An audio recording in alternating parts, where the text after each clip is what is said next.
Hi, Ime Shu here with My Allergy Advocate. Continuing on from the first video I sent out, I really wanted to help people understand that if they want to take the first step after hearing that they have celiac disease towards healing, you have to make a critical decision.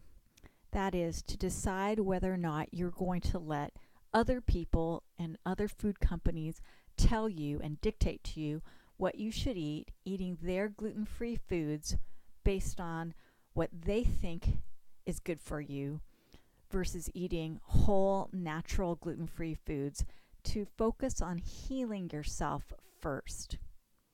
And if you haven't listened to that video, I encourage you to start there and then come back here and pick up where I'm starting now, which is to say, I understand that the next big question everyone asks is, well, if I don't eat the convenient prepackaged gluten-free food that's being made for me, well, what do I eat? How do I do that? That's too hard.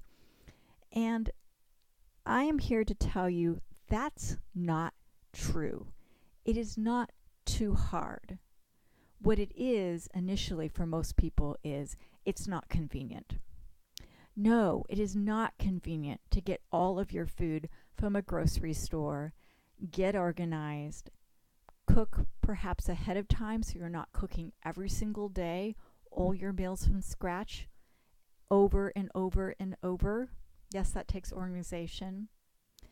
And yes, it is not convenient to remember to bring that food with you because you may not be able to find it out there in the wild around your workplace or wherever you're traveling to or in the midst of errands. No, none of that is convenient. But what I want to talk to you about is why you would want to do that.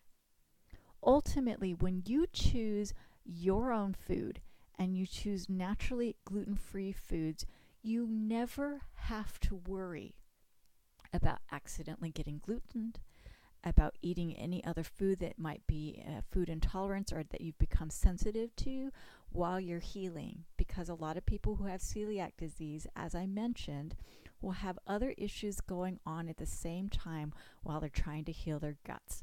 So they might need to avoid, for example, foods that are very inflammatory. So it's not just gluten that they need to avoid, it's other foods as well. They may find that they're sensitive to nuts, to dairy, to seeds, to certain oils, to the presence of certain preservatives.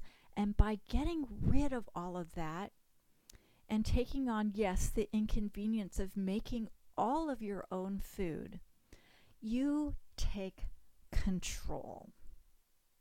And when you take control, then there is no limit to what you can do with the strength that you get and also the time savings you get back. Because I'll tell you, it is way more inconvenient to get sick.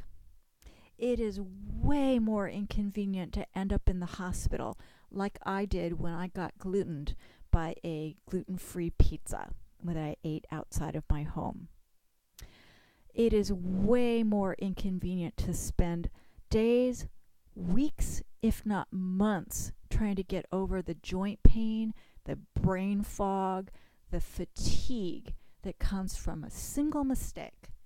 And so I want to urge you to rethink that inconvenience factor and that I can't do that. That's too hard. And join me in my next video when I start talking about little tips and tricks that you can do that turns inconvenience into know-how so you can live with celiac disease and actually go out there and thrive.